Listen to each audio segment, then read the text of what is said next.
Hello and welcome, my friends. My name is Faye, and this is where I sit down with my friend Adam to talk about, well, spooky stuff. So let me ask you, do you believe in ghosts, hauntings, paranormal shenanigans?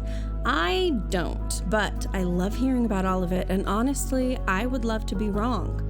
My friend Adam, he does, and he has a lifetime of experiences to back it up. So buckle up, because today we're talking about the haunted Aokigahara forest.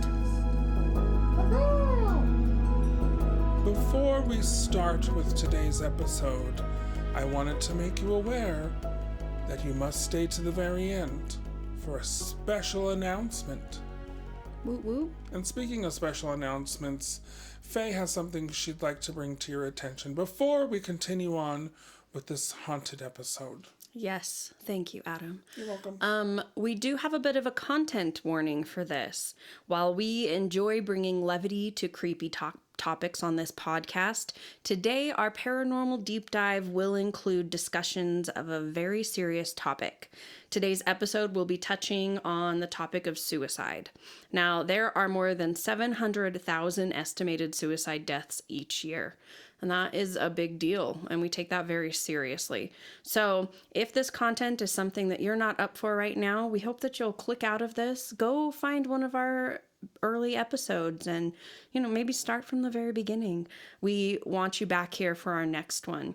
If you or someone you love are suffering from suicidal ideation, or this topic is something that's hard for you, we wanted to include the suicide hotline number, which you actually are able to just dial 988 from any phone, cell phone, and you have the option to chat. So if you feel like that's something that would be helpful or useful for you, please don't hesitate to reach out to them. It's totally anonymous, and they really do save lives.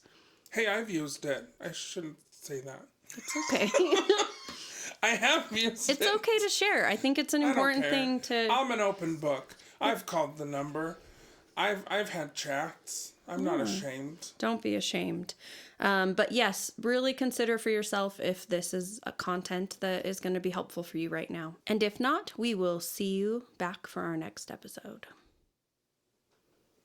Can't wait. See you there. But really, if you do need to talk to somebody, please make sure that you do. But Agreed. Let's go ahead and trigger everyone today with this episode. Here we go. All right. We are doing a deep dive into the Aokigahara forest. Yes, the Aokigahara forest. Yes. It's also known as the Sea of Trees, which I think is beautiful. The suicide forest is most known as. Yes, it is known as that as well. I draw the line at calling it the unalive forest. Yeah. Sadly, that is true. So it is located right northwest of Mount Fuji. Love Mount Fuji. I've never been there. I love a Fuji apple. Yes. I love the Fujis. I used to be a photographer. I used to use Fujifilm. Perfect. You're an expert. Like, where else do I go with this? Expert. Yes. This is in Japan, is the area that we're talking about. Yeah. This forest is 30 square kilometers, so that's about 12 square miles. And interestingly, it's all grown on hardened lava that's been laid down. It's from the last time there was a major eruption from Mount Fuji, which was in 864 CE. Also known as the Common Era. Is that one of the Taylor Swift eras? Because she common, girl. Oh, throwing some shade. Okay. She is. I don't care. Come for me. Come for me, Swifties. I mean, she's great, though. She brings people together, and she stands for love, and someone at this table happened to get a vinyl record of her for Christmas. I sure did. Someone hates himself for being the one to buy it. Really quick note. Swifties and Taylor, you can come for Adam, but I would like it noted that I am not the one who said any of that. So don't come for me, but I'll hold him down while you beat him. Thank you so much. And I'll stand by this to the day I die. But I did. I was gifted a record player, which I had never had one before. And I'd actually never listened to anything on a record player. And my very first record was Taylor Swift's Midnights. That's just so delightful. So what's this episode about today? We're like already in it. Oh, yes. Okay. I'll let you continue on. Thank you, sir. Mm-hmm. The western edge of Aokigahara, where there are several caves that fill with ice in the winter, and it's a super popular destination for tourists and school trips. So lots of people are going through this area. Parts of it are very dense, and the porous lava rock absorbs sound. So it makes it really feel secluded, and it's just a very quiet forest. It's kind of a heavy feeling. That's the thing most people say when they go there, is that they walk in and it's just dead, no pun intended, silent. Yeah. Lava rock. So, I mean, a good place for solitude, right? Well, maybe. A potentially good place for solitude. Or it's a good place to have the pants scared right off of you. As previously stated, the forest is best known as the Suicide Forest. It actually is the second most popular place for people to commit suicide. And I hesitate to use the second most, yeah. Besides the Golden Gate Bridge. The Golden Gate Bridge. I knew it. Yep. Oh. Yes. So the forest itself has a historical reputation all on its own, that it is the home of the ghosts of the dead in Japanese mythology. Ooh. Yeah, so this goes back. And then from the 1960s it has become associated with suicide. So before that it wasn't, but it was still known to be haunted, like with the ghosts. Yeah. After the 60s is when it became associated with suicide. Interesting. And yeah, Suicide Forest is what it is most known as now. Because of this, they actually have signs at the head of some trails urging suicidal visitors to think about their families and to contact suicide prevention associations. To give you a scope on how often this is occurring, I have some data. In 2003, 105 bodies were found in the forest, and that was the highest record at that time. Ooh. In 2010, the police recorded 54 confirmed suicides and more than 200 attempted suicides. And they're said to increase during March and the end of the fiscal year in Japan. I don't know. Weird. Yeah. Well, something too that I read is that it's not usually Japanese citizens that are the ones doing this. That now it's kind of it has this mystique around it where people are seeking this out, but it's not necessarily natives to Japan. Well, it is almost March, so Yikes. Better not go visit. As of 2011, the most common means of suicide in the forest were hanging or drug overdose. And local officials have stopped publicizing or publishing the numbers of deaths in an attempt to decrease the association with suicide. Something else that this forest is associated with is actually Ubasute. I don't think I'm saying that correctly. Do you know what this is? Have you ever heard of this? Is it like a gremlin that flies around? No. It's made of gaseous balls of light? That sounds interesting.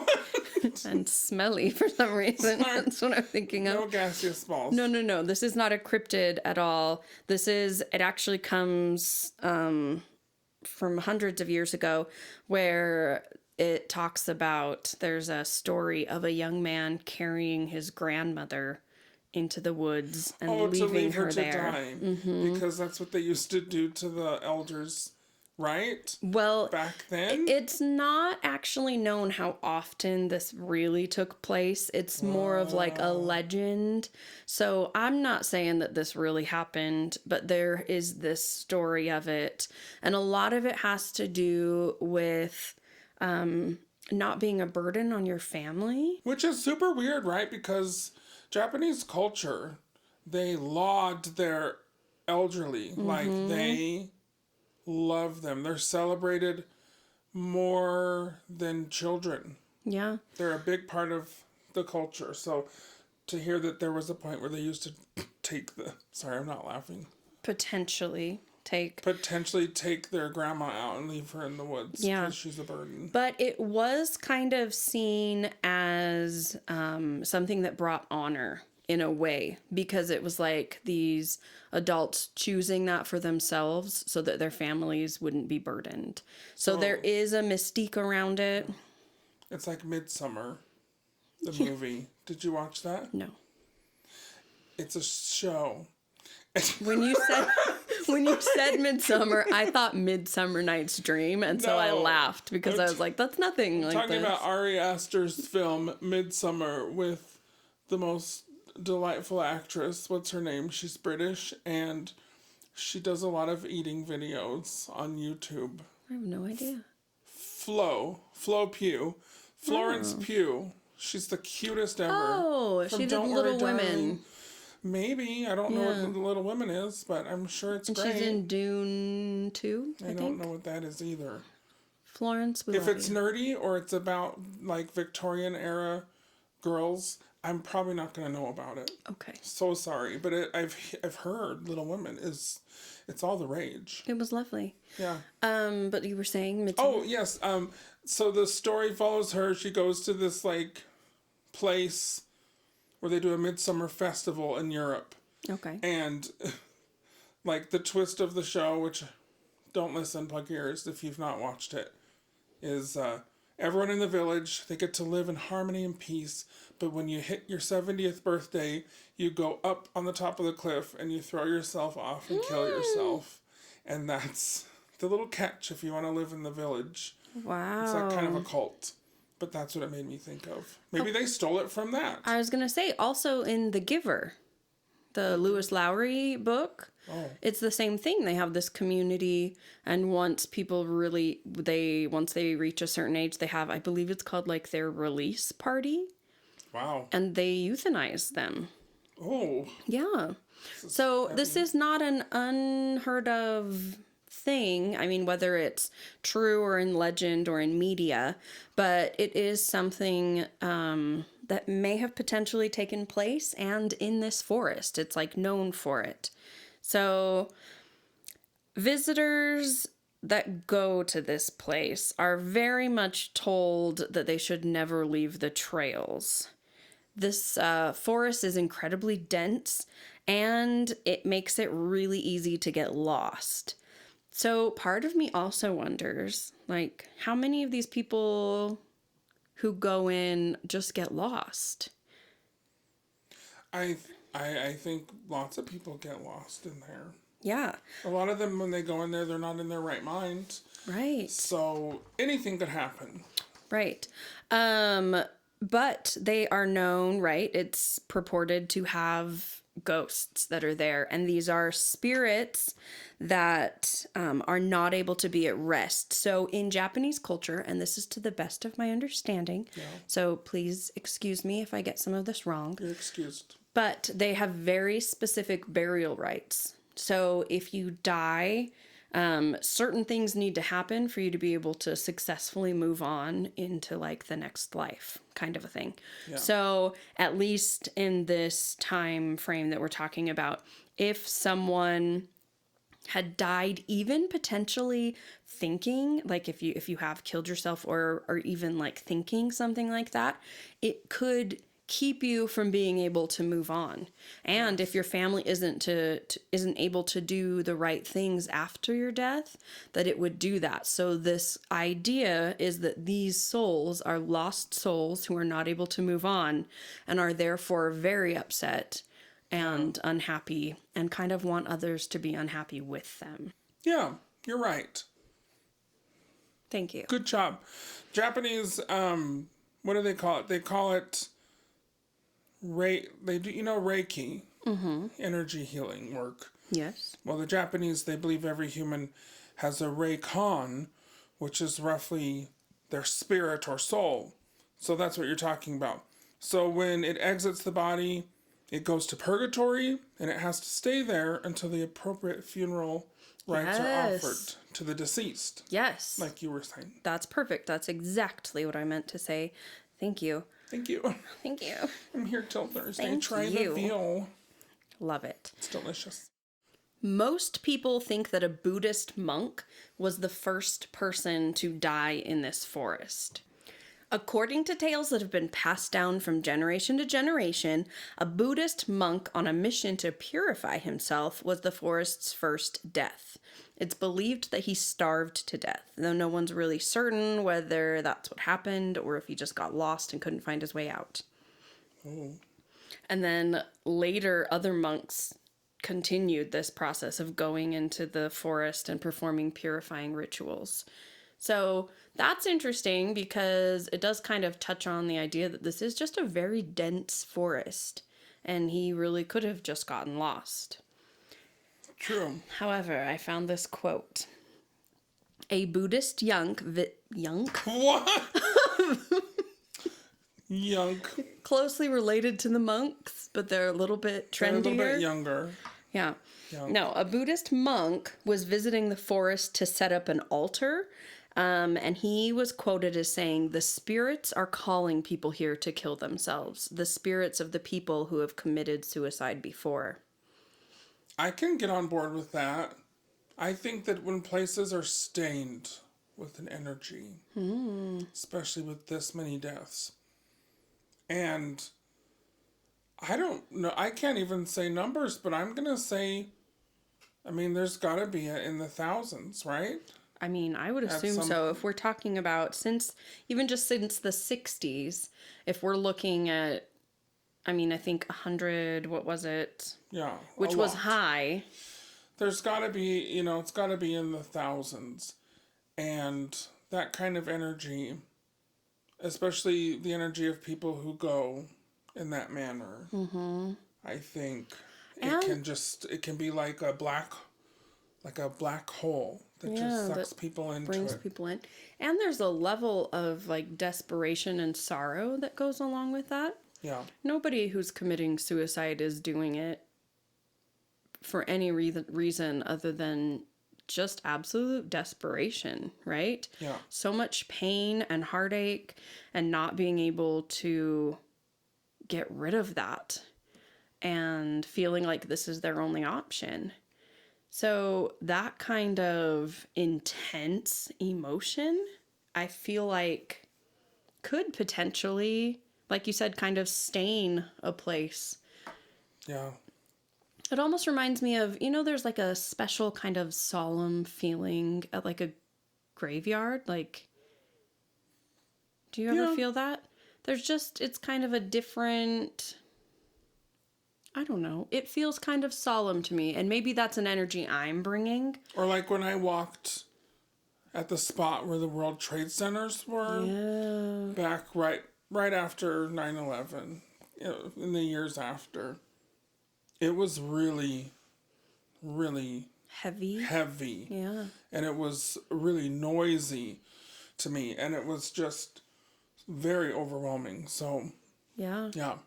I think of like concentration camps in Germany, the Anne Frank house. People often talk about just that really heavy, like really sad things have happened there, and that kind of stays with it. And it stays on the spot. There's a house when I was growing up in a small town in Utah for half my childhood. There was this house, and every person that lived in it ended in a suicide or a death. Yikes. This isn't like a urban legend. It's really happened. I mean, these people went to school with us. They lost their mom, their dad, their grandfather. Then they took their life in this house. Oh my gosh. And then it just... Yeah, I don't know how you live in a place like that. And it just affected everyone that went into that house, that moved in. Yeah, even after this family died. So, yeah. Yeah. I can see it. I don't know if it's an energy that you bring with yourself, right? Knowing that those things happened, that then there's a gravitas that you yourself feel. You have a gravitas. And project. You are a gravitas. Get out of my gravity field. But no, that you maybe are bringing that with you because you know what's happened there. And so maybe in some way you're projecting that onto the space. Or probably if it's the energy that's already there. And I think that's a fascinating concept. Well, I don't claim to know what causes it, but I do know that it causes something. Right. To me. Yeah. So obviously the Buddhist monks that have been in this area feel this way. And I thought that that was really interesting. So visitors, again, have been told not to leave the trails. Now, I wanted to talk about some just strange happenings that have occurred here. So there was a group filming a Vice documentary. Do you know of Vice documentaries? Oh, I love Vice. Okay, awesome. Love their documentaries. I had to look them up because I didn't know. You've never heard of them? I mean, it sounded familiar. Some of the best documentaries I've ever seen have been on Vice, and they're so just like random, off the wall things you would never think of. Yeah. It's great. So I found this. I don't know if it's one that actually ended up being made into a documentary. I don't have any information on that. But while filming a documentary, they take a tour of the forest. And this incredibly creepy thing was found. There was a doll with its face cut off, and it was nailed upside down in sort of like an inverted crucifixion. So it was down, but then had its arms nailed out too.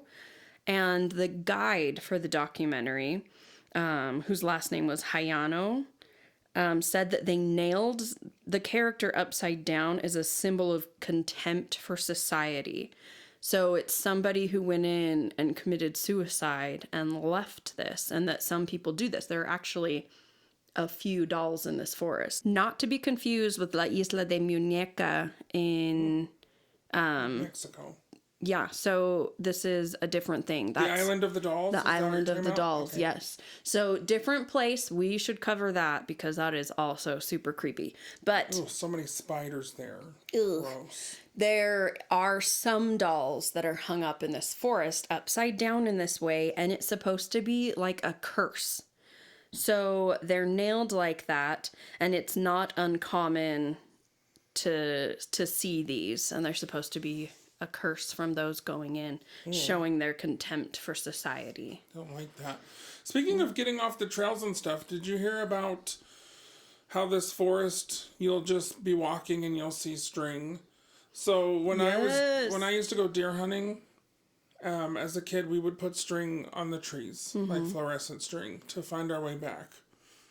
And that's what you'll see in this suicide forest. You'll see the string, and a lot of times the string will take you to the body at the end of that string. So that's how police try and find people, is there's just yellow tape everywhere. Yeah, they use tape as a way to mark the path so that they're able to do that. There are also a lot of reports of people who will use the string, and so some of them, they just put it around a tree as a marker. And some of it's actually used kind of Hansel and Gretel style, where they have it tied to something, but then they hold it. So they're able to just follow it back. And they have lots of reports of it being cut. So while people are there trying to do all of this, they'll come back and either the string they're holding has been cut, or they go back to their trees and find that it's been cut and there's like nobody around. Yeah. It's like they want them to stay there forever. There also is this whole thing, because it's on the lava rock, your GPS and even compasses can sometimes have problems. GPS and cell phones do not work in this forest. If you put a compass on the actual ground, it goes haywire because of the lava rocks. Yeah. If you hold it the way you're supposed to, like up by your waist kind of a thing, it's stated that it's fine. It works just fine. but it is kind of interesting that the magnetic pull is different. But yeah, a lot of people wonder how this tape or these strings gets cut when nobody's there. All I can say is cut it out already. Cute. Sorry, I have no jokes inside me today. You're fine. Okay, another one that has been reported pretty darn often is people hearing blood-curdling screams. And they specifically say blood-curdling and unnatural. So I'm not 100% sure what an unnatural scream would sound like. Like this. Okay. Are you done? Yes, thank you. I'm glad you could get that out of your system. Thank you. It's been in there since 2014. Oh my gosh. But I'm good now. Okay, thank you. But unnatural screams, which maybe that's how they sound. Yeah, Who's probably. to say? But they'll hear these while they're wandering in the forest, and it's said that they're made by these ghosts of these like tortured spirits who are trapped there. Probably. A writer for the Japan Times told of an incident where he was there and heard this terrifying scream in the forest. So he went searching for this person that he thought was like hurt or something bad was happening to them. And he searched for the source of the noise and totally came upon a dead body of a man that was at the base of a tree. And he was worried that this person had like just died or wanted to know if he needed to get him medical aid because he'd just been hearing this screaming. But the body was like decomposing. It had been there for a long time. Oh. So there's no way that he could have been making those scream sounds. Yeah, I don't like that. Mm-mm. Do you know of any other like ghost stories about this that you've heard? So here's one, not necessarily ghosty, but I really liked it. So this was one of a person who they sent their friend here. The friend was going to Japan and they were like, hey, you've got to check out this forest. And the person did not know what this forest was. So imagine that's a great friend. That's a great friend. Send you into the suicide forest, not prep you for it. So they went and had a tour guide, and the tour guide did not want to go, but in the end went ahead and took them. And he said it was such a beautiful forest, but something that was odd was that he kept running across personal artifacts. So clothing, empty wallets, shoes, and even like bones.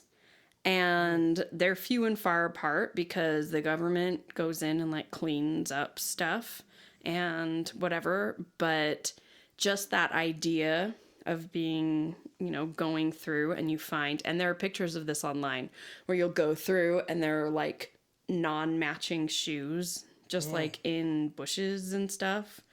And it's really creepy. Yeah, I can imagine seeing all those little things littering the forest, knowing it's from someone who's no longer with us. Not a good look.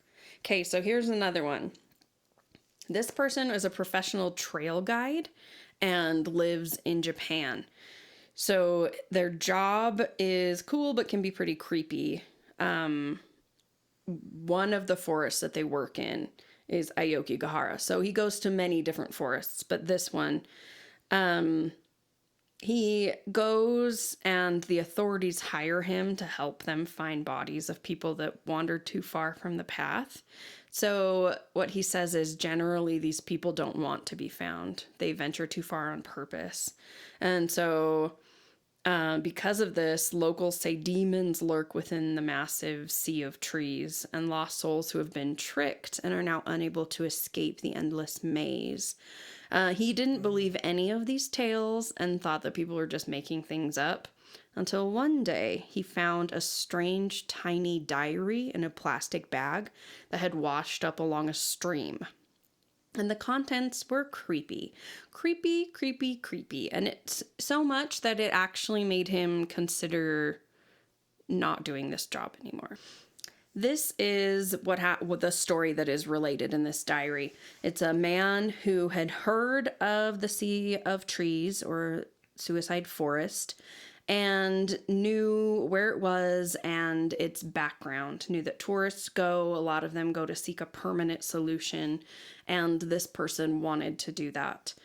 He had learned that about the ghosts that are supposedly prowling the forest and lead people to their demise, but he really didn't believe that. He just kind of thought this was a place that he could go and commit suicide.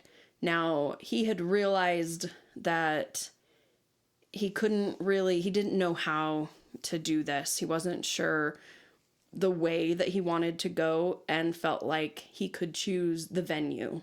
So he knew the location that he wanted this to happen. He said that his life had just become really overwhelming. His parents had just died. He was in a lot of debt, so he was working a ton of hours. His wife was having an affair and with him in the house, apparently. Yeah. So did not care. The nerve. So home life was pretty desperate. Work was awful and just awful. So he felt like he didn't have any way out, and he had no friends, nowhere to go, and knew that he could either be at home and at work living this, or that he could find a permanent way out. So he woke up. He'd been sleeping in his cold garage and decided that enough was enough, and that and this is really sad, he said he was going to do the world a favor and off himself. Which, man, what an awful place to be at. That's so devastating. I know. For anyone to feel that way. But he says he'd always been a coward. So he'd done a lot of research beforehand, and again, just knew that he could pick the place and maybe not necessarily how. So he wanted to commit suicide in Aokigahara. He didn't know how he was going to do this, again, because getting sleeping pills, you have to have some kind of prescription, right? They don't have guns in Japan. People aren't allowed to just carry those. And he said that he was too big of a coward to use a knife. So he decided that hanging was probably his best option. So he arrived in the country, got on a plane, got there, and went and immediately bought some sturdy rope. And then all he had to do was locate the tree that he would choose to be his forever resting place. He had to then find transportation, and he says that this was actually the hardest part because so many people would not take him. The locals saw that he had no camping gear, right? That's a big indicator that, you're carrying a bunch of rope and don't have a tent, and you're asking them to go to this forest. They knew what he was up to, and so they refused to take him. So then he ended up having to take a bus that just had it went to a hotel that was close to the forest. So he got off and was able to take this bus. So then he decided that he was going to make this pretty fast. He planned on walking about a mile into the forest and then getting off the path and walking about a mile and then finding a tree to take his own life. He's in the woods and he sees these signs that we talked about and felt this incredible emptiness just kind of creeping into him, feeling kind of flooded with these feelings of just sadness and emptiness. But the signs that he saw, again, were think of your family, get help, death isn't the answer. And he says that he got chills walking in and felt like the temperature had dropped by 20 degrees. So obviously some people say that this is due to spirits trapped who left the path, but he really just felt like it was, the thick cover of trees, which makes sense. More of the signs were there, and they all had messages also that said to never leave the path. And he continued to follow this trail and just felt the sadness overwhelming him. And he said, exactly like you said, he said it was like standing in a black hole where no life could reach him, and just everything was pulling him in and drawing him in. So he found the spot and he decided to leave the trail. And he says that as soon as he left the trail, he heard soft melodic whispers. So soft voices that sounded sing-songy. And he turned back to look at the trail for just a moment, but kept going. And he felt like these voices were kind of beckoning him into the forest. And this feeling of sadness and desperation started going away. He was no longer chilly. Everything just felt nice. And he could hear sounds of water flowing and these whispers that kept drawing him in. So he watched the sunset and really felt like the forest was super peaceful. And he kind of forgot all about his problems at home and knew that he just felt like he wanted to stay there forever. And he felt like the forest was protecting him. Yeah. So after what he felt like an hour of wandering and just looking at all of these sights, he found a tall tree in a clearing, and it was dusk about this point, and he kind of said that he felt like the sun was setting on him and his life, and that it was time, which is very poetic. He took a seat at the base of the tree and began to tie the rope that he had brought, and then found a large rock that he could roll over to stand on, and, went about beginning his preparations to do this. And he said that all of a sudden he had this feeling and just knew that he was safe. So he stepped down and just felt like there was no peaceful ending. All of the sudden, it just hit him. And instead, the world went dark and the forest seemed to be cold again the second that he decided he wasn't going to kill himself. So he stops and has everything change in an instant. He said, the forest is like an anglerfish. Yeah. So he felt peace and all of that right up until the moment, and then he changed his mind, and then everything seemed like it was out to get him. So instead of the sweet voices, all of a sudden he said that he was hearing screaming and wailing, and that he was just feeling, not necessarily hearing, but was feeling like these words were being yelled at him, that he was a failure, that he deserved his fate, and that he'd never find his way out. And he felt like he had been tricked.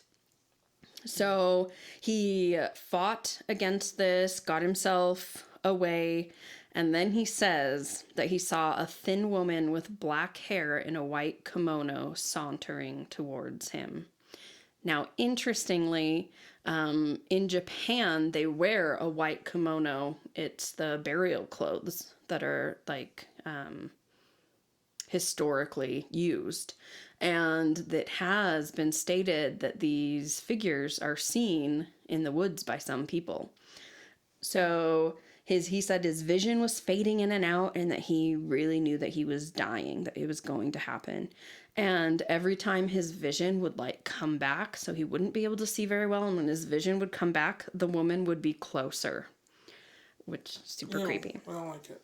Then she placed her hands around his neck and started screaming. So he was pulling away from this, and she was pulling him down onto the ground, and everything went dark. And then suddenly he found himself in excruciating pain on the ground and looked up and saw that the rope on the tree had snapped and no one was there. So he's alone. And it was super cold, super dark, and he jumped up and decided to get the heck out of Dodge. And he was going to go find that trail again. And he searched and searched for hours and couldn't find it. And he was afraid and alone and just felt like he was hopeless again. So then he saw one of the signs that said, one of the signs on the thing. And so he really thought that he'd made it. But he started running toward it and ran into a man who had hung himself. So he ran into a body as he was trying to go toward this sign that he thought that he saw. So he's freaking out and just goes and is running for hours and hours, it felt like. And the entire time he kept thinking that he was hearing screaming. And so he knew that he had gone there to die, but at this point it was not at all what he had expected. He was hoping for a peaceful death, in this beautiful place that was known for this. And instead it was like this horrific thing. And so then after hours of running, he saw a light, and he thought that there was a woman holding a candle walking through the forest. And so he wanted to run to her, but at the same time was thinking, like, my interactions with people in the forest have not been great at this point.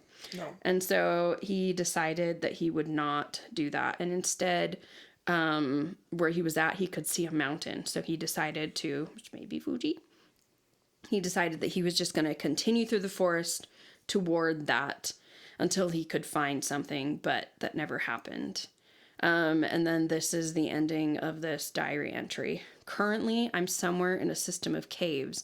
My legs are badly broken after a fall, and I fear that I will not be able to crawl to safety because I'm so depleted. I've been in this forest for what feels like days. I'm not even sure if I'm alive anymore. What if I'm one of them? They're here. I can hear hundreds of whispering voices. They're in here with me. I keep drifting in and out of consciousness, and each time I fall asleep, I feel hands pulling me into damnation. I'm throwing this diary into a small stream that's running next to me in hopes that someone finds it. If somebody finds this diary, please recover my body. I don't want to be like them, doomed to wander this place forever. That's a dark ending. Yeah. Because, he didn't get out, probably. Yeah, so with things like this, right, it's pretty impossible to be able to tell you if this is a true account or if this is something that somebody made up to sensationalize the legends of this forest. But I just thought that story was so creepy, and it does kind of, as far as the paranormal aspect to this forest, it does give it that twist where are people kind of lulled into feeling this way than to be terrorized? Do people feel drawn in? Yes. How does that work? I think so. Yeah. I think so. Well, Suicide Forest, what do you think, Faye? Well, I do believe that it is a real place. Do you think that it's haunted by thousands of spirits beckoning for you to come play with them, Danny? I think that this is an incredibly sad thing that a lot of people are going through, and I 100% know that this is a real thing that happens there. However, as far as there being a paranormal aspect to it, there's definitely... Thanks just so much for listening to Believe or Not to Believe. That is the podcast. My name is Adam, and you were listening to Faye as well. Despite Faye, please still consider leaving us a 5-star review and share with your friends. Don't hate, appreciate. And, announcement. Faye, where are you? Right here. Let's tell them what we're doing this week. What are we doing? We're going on a trip. We're going to do our first To Believe or Not to Believe, that is the podcast, live stream on my YouTube channel from the haunted Queen Mary. Dun, dun, dun. We're going to have special access aboard the Queen Mary for a haunted nighttime investigation. So we're going to come back to you live to tell you what we found, what we felt, if Faye finally got to see a spirit. And Doubtful. it's gonna happen. So go to my YouTube channel, The Paranormal Polynesian Travel, and look for our coming live stream this week. The end of February, whatever that day is. What is the end? I don't know. Look for it, okay? It's in a week. That's all you need to know. No, it's in like 4 days. Oh, you better hurry up. It's this weekend. Oh my gosh, I don't know how to speak in public or on podcasts. What else should I tell them, Faye? Goodbye. Faye's now on the cell phone because this last part was done days later. Bye, guys. Okay, bye guys. Bye.